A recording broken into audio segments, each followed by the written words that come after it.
Hi hello friends, ಎಲ್ಲರಿಗೂ ನಮಸ್ಕಾರ. ರೇಖಾ ಅಡುಗೆ ಚಾನಲ್ಗೆ ಸ್ವಾಗತ. ಬನ್ನಿ, ಇವತ್ತು ನಾನು ಮಾಡ್ತಾ ಇರೋಂಥ ರೆಸಿಪಿ ಗೊಜ್ಜಾವಲಕ್ಕಿ. ಸೊ ಇದನ್ನು ನೀವು ಬೆಳಗ್ಗೆ ನಾಷ್ಟಕ್ಕಾದ್ರೂ ಮಾಡ್ಕೋಬೋದು, ಈವ್ನಿಂಗ್ ಸ್ನ್ಯಾಕ್ಸ್ ಥರ ಕೂಡ ನೀವು ಮಕ್ಳಿಗೆ ಮಾಡ್ಕೊಡ್ಬೋದು. ತುಂಬಾ ಟೇಸ್ಟಿಯಾಗಿ ತುಂಬಾ ಸುಲಭವಾಗಿ ಮಾಡೋದು ತೋರಿಸ್ಕೊಡ್ತೀನಿ. ಸೊ ಇದು ಹೇಗೆ ಮಾಡೋದು, ಇದಕ್ಕೆ ಬೇಕಾಗೋ ಇಂಗ್ರೀಡಿಯೆಂಟ್ಸ್ ನೋಡ್ಕೊಬರೋಣ. ಇಲ್ಲಿ 1 ಕಪ್ ಆಗೋಷ್ಟು ಅವಲಕ್ಕಿ ತೊಗೊಂಡಿದ್ದೀನಿ. ನಾನು ಗಟ್ಟಿ ಅವಲಕ್ಕಿ ತೊಗೊಂಡಿದ್ದೀನಿ. ನೀವು ಬೇಕಂದರೆ ನಾರ್ಮಲ್ ಪೇಪರ್ ಅವಲಕ್ಕಿ ಕೂಡ ಯೂಸ್ ಮಾಡ್ಕೋಬೋದು, ಆದರೆ ಗಟ್ಟಿ ಅವಲಕ್ಕಿ ಟೇಸ್ಟ್ ಚೆನ್ನಾಗಿರುತ್ತೆ. ಸೊ 1 ಕಪ್ ಆಗೋಷ್ಟು. ಇಲ್ಲಿ ಒಂದು ಅರ್ಧ ನಿಂಬೆಹಣ್ಣು ಗಾತ್ರದಷ್ಟು ಹುಣಸೆಹಣ್ಣ ನಾನು 1 ಲೋಟ ನೀರಲ್ಲಿ ನೆನೆ ಹಾಕಿದ್ದೀನಿ. ಸೊ ಚಿಕ್ಕ ಲೋಟ ನೀರಲ್ಲೇ ಒಂದು 2 ಹಸಿರು ಮೆಣಸಿನ್ಕಾಯಿ ಕಟ್ ಮಾಡಿರೋದು, ಸ್ವಲ್ಪ ಕರಿಬೇವು, ಒಂದು 2 ಬ್ಯಾಡಗಿ ಮೆಣಸಿನ್ಕಾಯಿ ಕಟ್ ಮಾಡಿ ಇಟ್ಕೊಂಡಿದ್ದೀನಿ. ಒಣಗಿದ ಕೊಬ್ಬರಿನ ತುರಿದಿಟ್ಕೊಂಡಿದ್ದೀನಿ, ಸುಮಾರು ಒಂದು 2 ಟೇಬಲ್ ಸ್ಪೂನ್ ಆಗೋಷ್ಟು. ಸಾಸಿವೆ ಒಂದು ಅರ್ಧ ಟೀ ಸ್ಪೂನ್ ತಗೊಂಡಿದ್ದೀನಿ. ಮತ್ತು ಇದಕ್ಕೆ ಬೆಲ್ಲ ಬೇಕಾಗುತ್ತೆ.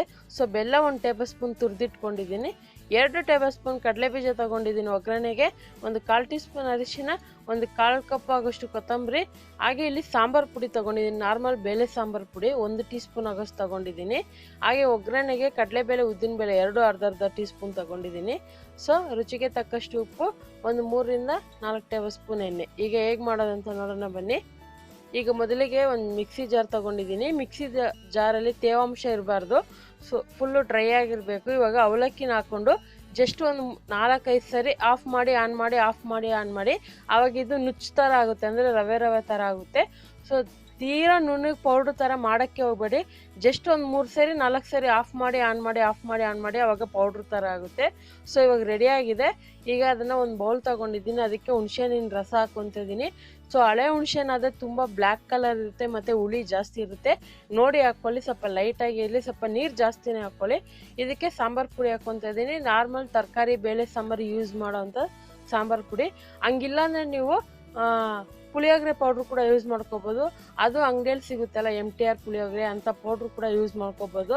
ಸೊ ಇದು ಆಲ್ಮೋಸ್ಟ್ ತುಂಬ ಜನ ಪುಳಿಯೋಗರೆ ಪೌಡ್ರಲ್ಲೇ ಮಾಡೋದು, ಆದರೆ ಸಾಂಬಾರು ಪುಡಿಯಲ್ಲಿ ಕೂಡ ತುಂಬ ಜನ ಮಾಡ್ತಾರೆ. ತುಂಬಾ ಟೇಸ್ಟ್ ಚೆನ್ನಾಗಿರುತ್ತೆ. ಇದಕ್ಕೆ ಬೆಲ್ಲ ಮತ್ತು ಉಪ್ಪೆಲ್ಲ ಹಾಕ್ಕೊಂಡು ಚೆನ್ನಾಗಿ ಮಿಕ್ಸ್ ಮಾಡ್ಕೊಂಡಿದ್ದೆ. ಇವಾಗ ಪುಡಿ ಮಾಡಿರೋಂಥ ಅವಲಕ್ಕಿ ಹಾಕ್ಕೊತಾ ಇದ್ದೀನಿ. ಹಾಕ್ಕೊಂಡಿದ್ದನ್ನು ಚೆನ್ನಾಗಿ ಮಿಕ್ಸ್ ಮಾಡ್ಕೊಳ್ಳೋಣ. ಇದೇನಾದರೂ ನಿಮಗೆ ನೀರು ಕಡಿಮೆ ಅನಿಸಿದ್ರೆ ಇನ್ನೂ ಒಂದು ಸ್ವಲ್ಪ ನೀರು ಹಾಕ್ಕೊಳ್ಳಿ, ಯಾಕಂದರೆ ಇದು ತುಂಬ ಸಾಫ್ಟಾಗಿ ನೆನಿಬೇಕು. ಆದರೆ ಉದ್ರಾಗಿ ರಬ್ಬರ್ ಥರ ನೆನಿಬಾರ್ದು, ಸ್ವಲ್ಪ ಸಾಫ್ಟಾಗಿ ನೆನಿಬೇಕು. ಸೊ ಇದನ್ನು ಒಂದು 5 ನಿಮಿಷ ಬಿಡ್ತೀನಿ. ಅಷ್ಟೊತ್ತಿಗೆ ಒಗ್ಗರಣೆ ಮಾಡೋದು ನೋಡ್ಕೊಬರೋಣ. ಈಗ ಒಂದು ಬಾಣಲಿ ಇಟ್ಕೊಂಡಿದ್ದೀನಿ. ಅದಕ್ಕೆ ಒಂದು 2ರಿಂದ 3 ಟೇಬಲ್ ಸ್ಪೂನ್ ಎಣ್ಣೆ ಹಾಕ್ಕೊಂಡಿದ್ದೀನಿ. ಎಣ್ಣೆ ಸ್ವಲ್ಪ ಜಾಸ್ತಿ ಬೇಕಂದ್ರೆ ಕೂಡ ಹಾಕ್ಕೊಳ್ಳಿ. ಇದಕ್ಕೆ ಸಾಸಿವೆ, ಕಡಲೆಬೇಳೆ, ಉದ್ದಿನಬೇಳೆ, ಕಡಲೆಬೀಜ ಎಲ್ಲ ಹಾಕ್ಕೊತಾ ಇದ್ದೀನಿ. ಸೊ ಈ ಥರ ಒಂದು ರೆಸಿಪಿನ ನೀವು ಎಲ್ಲಾದರೂ ಟ್ರಾವೆಲಿಂಗ್ ಕೂಡ ಮಾಡಿ ಎತ್ಕೊಂಡು ಹೋಗ್ಬೋದು. ಸ್ನ್ಯಾಕ್ಸ್ ಥರ ತುಂಬಾ ಚೆನ್ನಾಗಿರುತ್ತೆ. ಸೊ ಇದಕ್ಕೆ ಹಸಿರು ಮೆಣಸಿನ್ಕಾಯಿ ಮತ್ತು ಬ್ಯಾಡಗಿ ಮೆಣಸಿನ್ಕಾಯಿ, ಕರಿಬೇವೆಲ್ಲ ಹಾಕ್ಕೊಂಡು ಹುರ್ಕೊತಾ ಇದ್ದೀನಿ. ತುಂಬಾ ಸಿಂಪಲ್ಲಾಗಿರುತ್ತೆ. ನಿಮ್ಗೆ ಹಂಗೆ ಇದಕ್ಕೊಂಚೂರು ಅರಿಶಿನ ಪುಡಿ ಹಾಕ್ಕೊತಾ ಇದ್ದೀನಿ. ನಿಮ್ಗೆ ಹಂಗೂ ಪುಳಿಯೋಗರೆ ರೆಸಿಪಿ ಬೇಕಂದರೆ ಆಲ್ಮೋಸ್ಟ್ ನಾನು 2 ಥರ ಪುಳಿಯೋಗರೆ ಮಾಡಿ ಅಪ್ಲೋಡ್ ಮಾಡಿದ್ದೀನಿ. ಸೊ ಕೆಂಪು ಕಲರ್ ಪುಳಿಯೋಗರೆ ಪುಡಿ ಬೇಕಂದರೆ ಅದು ಕೂಡ ನಾನು ಪ್ರಸಾದ ಪುಳಿಯೋಗರೆ ಅನ್ನೋ ರೆಸಿಪಿಯಲ್ಲೇ ತೋರಿಸಿದ್ದೀನಿ, ನೋಡ್ಕೊಳ್ಳಿ. ಸೊ ಇವಾಗ ಇದಕ್ಕೆ ಒಣಗಿದ ಕೊಬ್ಬರಿ ಕೂಡ ಹಾಕ್ಕೊಂಡು ಫ್ರೈ ಮಾಡ್ಕೊತಾ ಇದ್ದೀನಿ. ಹಾಕ್ಕೊಂಡು ಇವಾಗ ಇದನ್ನೊಂದು 5 ನಿಮಿಷ ಬಿಟ್ಟಿದ್ನಲ್ಲ, ನೋಡಿ ಚೆನ್ನಾಗಿ ನೆಂದಿದೆ. ಸೊ ಅವಲಕ್ಕಿ ಅಂದರೆ ಒಂದು 5 ನಿಮಿಷದಲ್ಲಿ ನೆಂದೋಗ್ಬಿಡುತ್ತೆ. ಸೊ ಇದನ್ನು ಇವಾಗ ಹಾಕ್ಕೊತಾ ಇದ್ದೀನಿ. ಹಾಕ್ಕೊಂಡ್ಮೇಲೆ ಸ್ಟವ್ ಸಿಮ್ಮಲ್ಲೇ ಇಟ್ಕೊಳ್ಳಿ. ಸ್ಟವ್ನ ಸಿಮ್ಮಲ್ಲೇ ಇಟ್ಕೊಂಡು ಇದನ್ನು ಫ್ರೈ ಮಾಡ್ಕೋಬೇಕಾಗುತ್ತೆ. ಇದಕ್ಕೊಂಚೂರು ಉಪ್ಪು ಹಾಕ್ಕೊತಾ ಇದ್ದೀನಿ. ಸೊ ಖಾರ ಏನಾದರೂ ಕಡಿಮೆ ಇದೆ ಅಂದರೆ ಬೇಕಂದರೆ ನೀವು ಇನ್ನೊಂಚೂರು ಇದಕ್ಕೆ ಖಾರದ ಪುಡಿ ಕೂಡ ಯೂಸ್ ಮಾಡ್ಕೋಬೋದು. ಆದರೆ ಹಸಿರು ಮೆಣಸಿನ್ಕಾಯಿ, ಒಣಗಿದ ಮೆಣಸಿನ್ಕಾಯಿ ಮತ್ತು ಸಾಂಬಾರು ಪುಡಿಯಲ್ಲಿ ಕೂಡ ಖಾರ ಇರುತ್ತೆ. ಮತ್ತು ಉಪ್ಪು ಮಾತ್ರ ನೋಡಿ ಹಾಕ್ಕೊಳ್ಳಿ. ಉಪ್ಪು ಸ್ವಲ್ಪ ಕಡಿಮೆ ಆದ್ರೂ ಟೇಸ್ಟ್ ಚೆನ್ನಾಗಿರಲ್ಲ. ಆಮೇಲೆ ಈ ರೆಸಿಪಿನ ನೀವು ಬಿಸಿ ಬಿಸಿ ಇರೋವಾಗನೇ ತಿನ್ನಬೇಕು, ತುಂಬ ಚೆನ್ನಾಗಿರುತ್ತೆ. ನೋಡಿ ಕೊತ್ತಂಬರಿ ಎಲ್ಲ ಹಾಕ್ಕೊಂಡು ಫ್ರೈ ಮಾಡಿ ಈಗ ಸರ್ವ್ ಮಾಡ್ಕೊಂಡಿದ್ದೀನಿ.